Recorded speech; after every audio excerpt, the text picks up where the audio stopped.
Tonight, I don't know. I thought tonight will be like an all night, and then we will continue tomorrow from morning down to the evening, so that we can do a service from now till tomorrow evening. But when I got born again, I found out that Christians are not ready. You said something. You punctured too many things in my system. You said we have a convenient Christianity. I was in Malaysia. I saw a Buddhist pastor who got born again. And his pastor gave him a copy of the Bible on Sunday. And he went home. And he came on Saturday and knocked the pastor's house. And the pastor said, "Yeah, what can I do for you?" He said, No, I just came to greet you. So they got inside. And the pastor said, "I hope you're enjoying the book." He said, "Yes, that's actually why I came."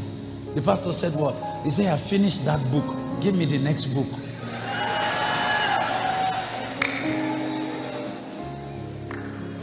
He didn't sleep. His eyes were bloodshot. The pastor said, No.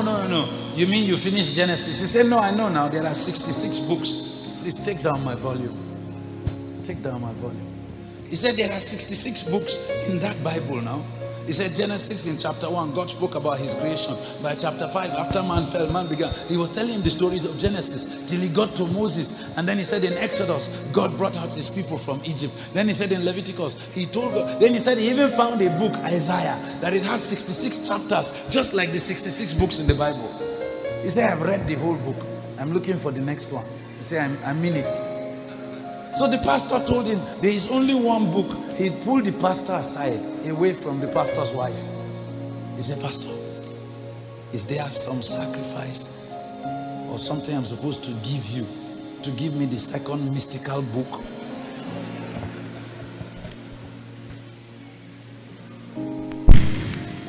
Because where he was coming from, the more you read, the higher. I saw a man on National Geographic. His son is 40 years old. As at the time I saw the story. No, just leave my microphone. Don't. It was very good. Thank you. Please. Thank you. There's no time. His son was 40 years old at the time National Geographic showed the story. His son had never heard the voice of his father since he was born. Before he was born, the father took a vow. The job of the father every day is to make a garland of flowers. He will pluck flowers. Okay, are you sleeping? Don't sleep. If I catch you sleeping, I will slap you. Because those devils, they don't go out by casting out, they go out by beating. I'm telling you.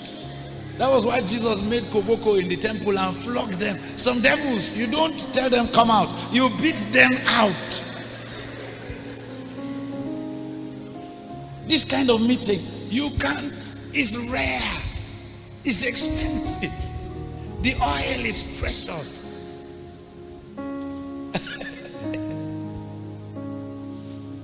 Even babies forget to eat in this kind of place.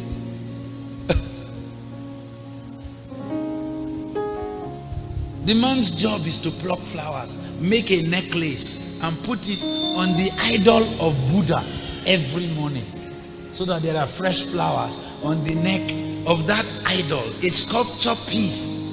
So he said, I said, "Don't touch my mic. Just take down the high frequency.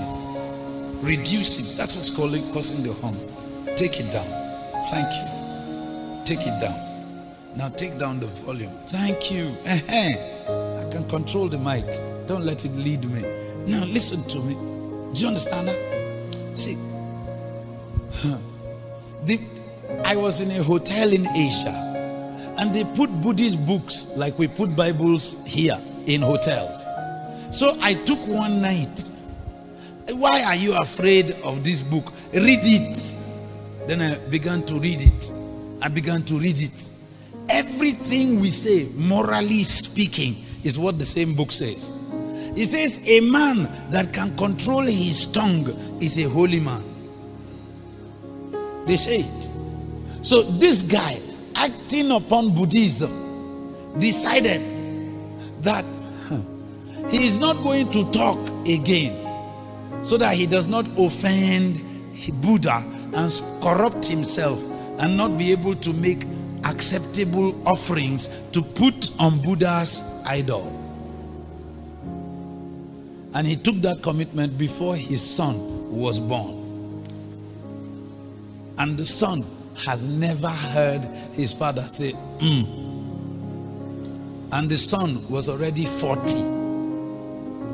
I thought that I had seen something until tonight.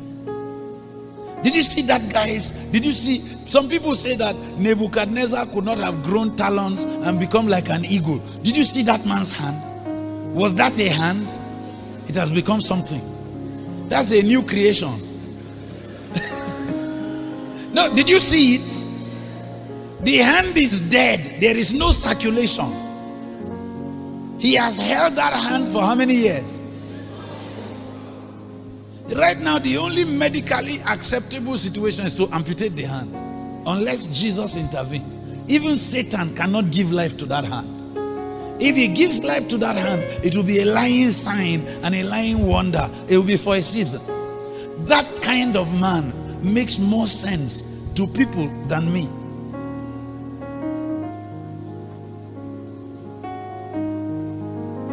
I was in Lagos in 1993. TB Joshua, he used to come up at 12 midnight. Everybody knew armed robbers go there to collect bulletproof, and police also go to collect bulletproof. I don't know when he changed to become a pastor, but there are so many Christians now watching. I sat here tonight and the Lord I began to feel like I was caressing an innocent baby. This entire thing you are running like an innocent baby is a pure baby, undefiled, incorruptible, untouchable. And I was just wondering if you are aware and if you understand the gravity of what God is doing. Don't take the simplicity for granted. Don't take the atmosphere for granted. Paul advised the church not to take the grace of God in vain. I've been looking for it. When I came to church, I found Christians that can only take worship for 30 minutes. They're already checking the time, and then we say the prayer for 10 minutes and the offering for 5 minutes, and then the closing prayer. They have mastered the schedule of church so powerfully that God cannot move. I have another friend. He came to church to snap his friend. He's not a Christian, no.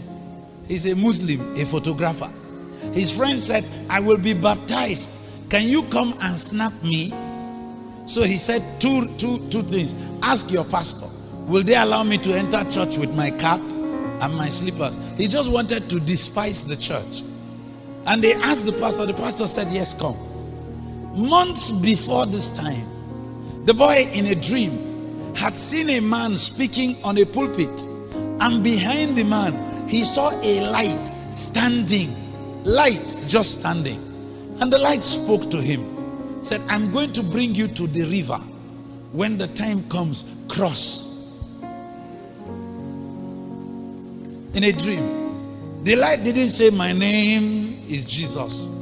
The light didn't say anything. It didn't quote Psalms 104. The light just said to him, I'm leading you to the river. When the time comes, cross and follow me. And he understood that once he crosses, there is no return. And then the pastor said, tell him to come and snap you. Maybe it is his opportunity to hear the gospel. True life story. Didn't happen far away from here. And the boy came into the church. He didn't hear what they were saying. He sat down outside. He's a photographer. He just wants to snap this boy. How many shots do you want me to take?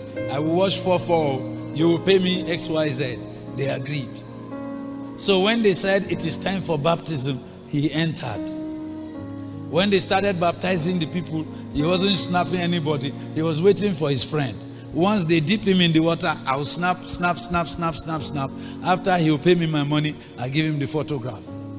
Then he came close to the altar looking at the baptistry so that he will make accurate shots. When he was there, the pastor came up to the altar and stood by the pulpit. Immediately he did that. He said he saw that same light that he saw in the dream. The light was standing behind the pastor. The pastor didn't see the light. The people in church didn't see the light. So he was looking to see whether they saw what he's seeing. Then the light spoke to him. This is that river.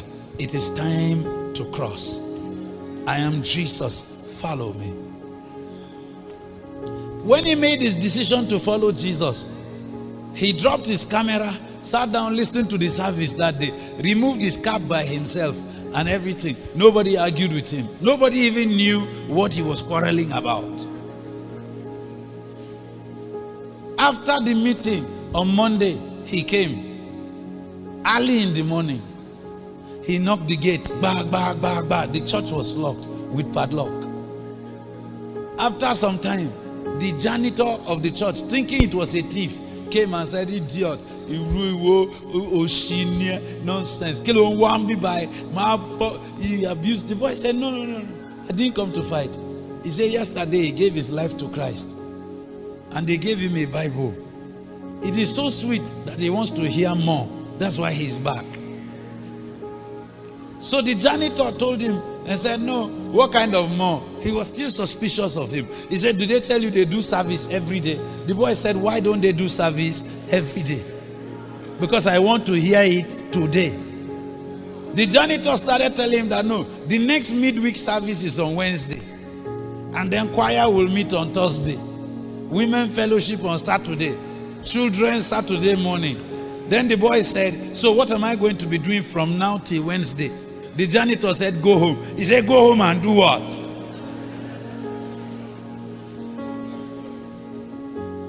Then he said, when he understood that the janitor was truly speaking the truth, he went home shaking his head. Because since the day he was born, Malams have been flogging him to cram the Quran from beginning to end. He finished cramming the Quran by the age of 10. Then he was wondering, this Christianity is a very cheap religion. I mean, you don't have to... The people are so lackadaisical. They do a convenient Christianity. They come to church 3 times a week. And they said to him to join activity group. He wants to hear more about Jesus. When I heard that story, I told my people when we started church, I said from now on, in fact, we didn't start, we don't have departments up till today. We are just beginning to set up. I said to them, I don't want a security guard that when somebody gives his life on Sunday and returns on Monday, the security guard cannot say to him, sit down, let me teach you. I don't want a protocol department that cannot get people healed until pastor comes. I don't want ushers that cannot deal with the devil at the door of the church. They will tell the people to wait until service is over. That's the kind of people we ought to be. Sir, tonight, I made up my mind a little bit more than it was before. But that little bit is wider than eternity. This Jesus business, if we perish, we will perish doing it. Some of the most difficult terrain to enter is terrain like India. If Mahatma Gandhi, for the last 20, 30 something years, he did not have sex with his wife. A BBC journalist, a girl traveled to India and sat with his wife and asked the wife, so where do you live? The wife took her into their house. 2 rooms. There's a bedroom. The bedroom very sparse. Gandhi had 1 plate, 1 spoon, 1 cup. He said that's all any human being needs. The journalist girl asked the woman, "Mommy, so were you people still sleeping on the same bed?" Then the woman will look at her and smile like, I'm pitying you. Hey, yeah, you don't understand. She said, "Yes, we sleep on the same bed. I was still his wife, washing his things, cooking for him. Every other function, normal. Except that he took a celibacy vow so that he would be holy unto Buddha and our gods." So the girl asked her, she said, "Mommy, in the night, you mean there was no day he accidentally..." And the woman was looking at the journalist girl with pity in her eyes. Like, "Oh, are you so corrupt and so perverse that you cannot understand why people should take a vow for God?" Then the girl said, No. Okay, what about bathing?" The woman said, "I said to you that we do things normally. There are times," she started calling her husband Babu. That means Holy One. That's what Indians call him. Anytime Gandhi passes, you see people do this sign. They worship. A holy man is passing. They knew it was a public vow. "I will never touch a woman again, including my wife, just so that I can have power to shift this nation into place." And the wife said, I scrub his back when he is bathing, because as we are growing older, his hand can no more reach. So I scrub it for him." Then the journalist girl asked, the journalist girl is a rascal like me, Omota. She was asking her questions. So in the bathroom, as you are scrubbing his body and moving around in the bathroom, both of you are bathing. He has never... And Gandhi's wife will look at her, "Hey, sorry." So it is strange for you that people want to be holy. Do you know this Islam? Shagari, when he was in power, a beautiful house sprang up in Zaria city at the entrance of one of the gates. Massive mansion. That was the Malam of Umaru Diko. But Umaru Diko was Shagari's brother-in-law, because Shagari was married to Diko's sister. So they discovered Umaru Diko's Malam. That one can tell you visions of the Almighty with his eyes wide open like Balaam. And they built him this massive house. Throughout the time Shagari was in power, the guy lived in a hut. The hut is built of mud with thatch roof, just a round little hut. He did a covenant that he will not come out into the sun as long as Shagari is in power, and that nothing can touch Shagari. So he sat in that hut. The thatch roof covered the windows. I mean, you know this long thatch that gets almost to the floor? He was in there day and night. When they announced the coup against Shagari, and they said that General Bako, who led the coup plotters to capture Shagari, that he was killed in the process. You remember the story? He was shot, and Shagari escaped and was captured on the road to Kefi. Every other head of state in West Africa that had Muslim roots or that needed a marabut, they started coming to Zaria because they believe this guy is the strongest juju. I don't know how he smelled after those years, because when you are in solitary confinement, you can't bath. Are you following me? I have entered an aeroplane one day at the height of Obasanjo's regime. There was a Babalawo, an Igbo one. He entered the aircraft last. I could only see him because I was also in business class. He entered with all of his dresses. If you smelt that thing that entered the aircraft, it was a stench. but he was heading for Abuja. When the aircraft landed, they dropped him first and he entered into a black limo and they zoomed off with him. I have driven down the roads in Abuja coming from Kaduna. At about 7:30 around Kubwa, I thought it was a mistake. I saw a naked woman, big woman, fat, beautiful, yellow, naked, holding a calabash. And then something was on her head. And I thought, no, that was a mistake. Then I saw a procession of other naked people, nude people, almost 10 of them, carrying things and something on their head. The prices that people pay. Christianity is so cheap that if we are not careful, we don't make any sense at all. A politician was brought to the West. He's a northern politician. And in one of the palaces here, he told me himself, they cut off the head of a goat. They slit it into two. And then they resurrected the goat. And they told him that he should join their cult. Powerful man in the north, Christian. But 2 nights before then, the word of the Lord had come. And I had called him and said to him, no matter what they offer you, even if they show you a well of trinkets and gold and diamonds, don't agree. Stake your claim for God's people. He said that was the only thing that saved him. I'm not sure if he's still saved. A few days ago, someone told me he was now a homosexual. Because in Abuja, what they do to get power is they tell you you have to sleep with 99 men, stuff like that. People like to pay this kind of prices. And we have a king that has paid every price. Sometimes, if you are not careful in the mission field, you want to pay the price again for redemption.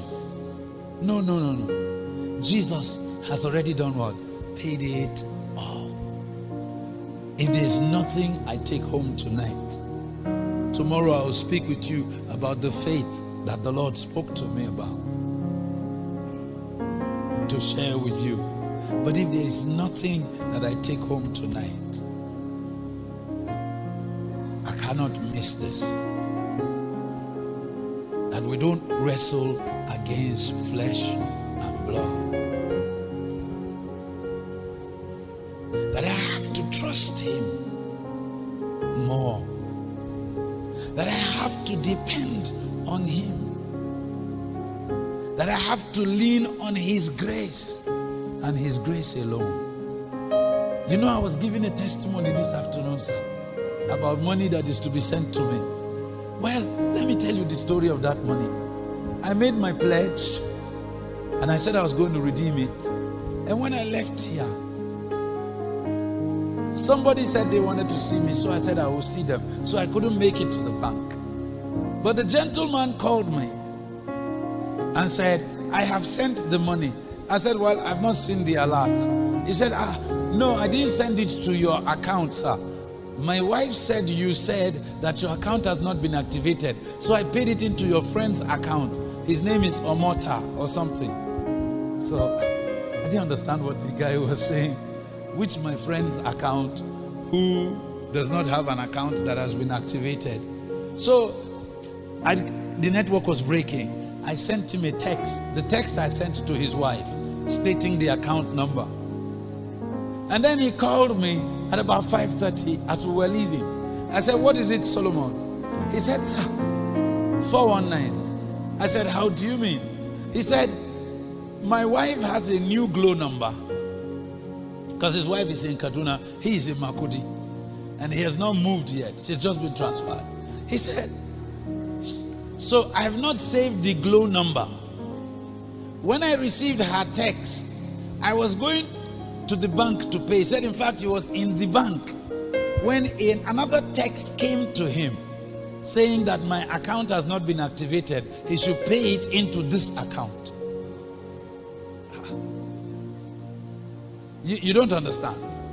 Somebody got wind that he had taken money which he was going to pay into his pastor's account, right?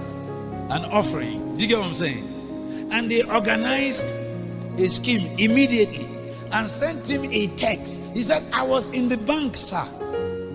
The text said, your account has not been activated. I should pay it into your friend's account. His name is Omota or something.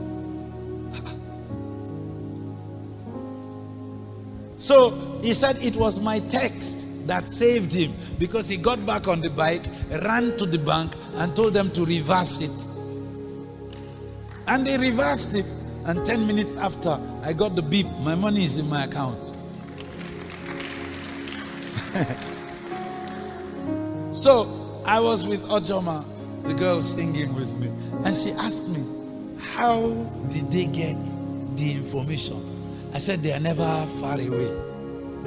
People always ask me for my phone. I am careful to give it, because people are very careless. They carry your number and they start giving it to everybody. You know, I know Chris Delvan, I can call him. And people collect the phone. Then you get phone calls at 3 a.m. It's me now, your friend from London. I used to curse them on the phone, but now I just say, I just switch off the phone. See, we don't wrestle against flesh and blood. You need to rest in the finished work of Jesus. You need to relax. You need to know he has paid the price. When we see this kind of sacrifices, when we are confronted with this kind, see, when Pastor lifted his leg, I began to think how I can stand on one leg. And you are talking 1 hour. No, I began to think how possible it is to stand on one leg. Do you understand what I'm saying? Without dancing disco. And somebody did it for how many years? Man, there's no need for another service tonight. Oh. That was why I began to sing. There is none like. Go, oh boy, see, Lester Samuel went to a village in Ecuador, climbed the Amazon on the mountain. As he got to the village, there was the witch doctor sitting down there. He will swallow 3 live frogs. When he swallows them, then he will vomit them out and begin to call your name and tell you who you are, where you came from, what brought you here. When you see that kind of thing, are you not going to be scared? So Lester stood for a while watching him, and said, okay, you foul spirits, come out of him. And the spirits came out, lifted the man, slammed him on the ground, stretched him as if they would kill him, but they left. And Lester didn't move. He was just looking at him.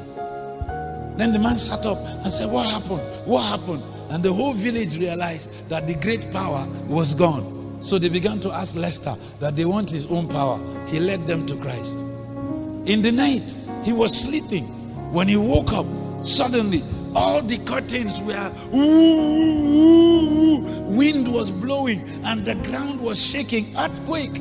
Then his bed was moving from the side of the room to the center of the room. So he woke up with fright. But suddenly he cooled down and realized that it was these devils he cast out. So he said, oh, it is you, those foolish demons are cast out. He said, now get out in Jesus' name. And then the curtains cooled down, the wind stopped blowing, and the bed stopped. Then he stood up to move his bed back. Suddenly he said, no.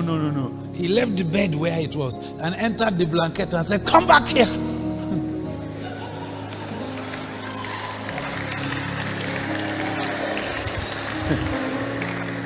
The window started shaking. The wind was blowing again. The ground was shaking. Then he knew the demonic presence was back. He said, now take the bed back where you saw it. And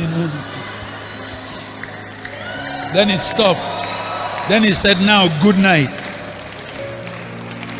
This is not Fabu. He died just a few years ago. He's my personal private pastor. Do you get what I'm saying? He now told the devils, get out, good night. And they left. Smith Wigglesworth was sleeping upstairs. This Lester Sumrall worked with Smith Wigglesworth as a boy. Howard Carter handed him over. His pastor was Howard Carter, handed him over to Smith. So he served Smith until he was 27 and the Second World War came. So he had to return to America. Smith was sleeping upstairs. and he heard noise in the parlor. And he came to the balcony thinking it was a burglar. Now, Smith Wigglesworth was a rough man. He's a plumber. So he used to beat people. He can box you. So he was tiptoeing and he looked over the railing to see which burglars entered the house. He saw Satan personified, sitting on his rocking chair and rocking the chair. Krr, krr, krr, krr. Smith Wigglesworth said, "Oh, I thought it was something serious." And he went back to sleep. This is not Fabu.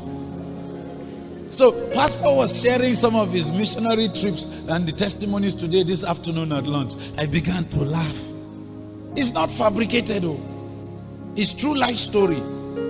Wigglesworth went to America to preach. A pastor, a member of his, was insane. She wasn't coming to church. She was just spewing abuses. So he took Wigglesworth to go and pray for her. But he told Wigglesworth, we are going for lunch, knowing that if Smith Wigglesworth sees the case, he'll have to rebuke the devil. So they got to the house. Wigglesworth removed his cap, hung it on the jacket rack, and hung his jacket there and sat down. Now, understand, Smith was a very well-dressed gentleman. I mean, waistcoats, clean shirts with bow ties, and bowler hats, and a walking stick. And as they sat down, the woman started coming from the bedroom, cursing and throwing all kinds of perversions. Immediately she got to the parlor. She was charging at Wigglesworth. He just stood up and looked at her and said, "Now you foul spirit, that's enough, get out of her." And he took his cap, put it on, put his suit, and carried his walking stick and left the house. Entered the car, he was ready to go. So the pastor was angry. After all the money we paid to bring you from America, from England, you came, you couldn't cast out that devil. You just looked at it and said, "Get out in Jesus' name," and you are outside. And they entered the car. The pastor said, "I will never invite this man again in my life."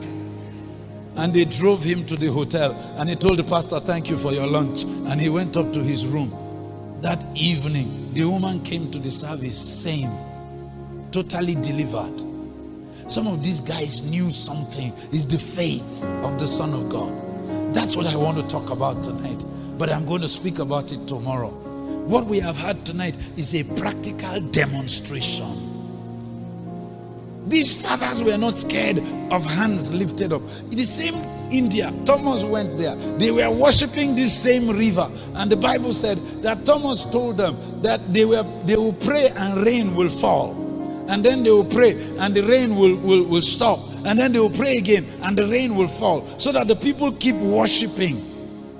And Thomas told them, "That's nothing. He knows a God."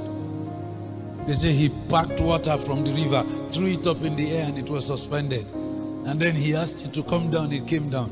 They tried to make rain wouldn't work. The people bowed down to Thomas. That's why the whole area in India called Madras, all of them are Christians. And everything is St. Thomas, St. Thomas, St. Thomas. You can imagine what will happen if you tell the man, "Sorry, you have suffered for too long. Bring down your hand. And then let your fingers be normal. Now you can go home and rest." That community is going to come for Jesus. That was what Mother Teresa did, though. Her own, with food and compassion. Just care. In Calcutta. Tomorrow, we will have fun. Please, Pastor. Thank you.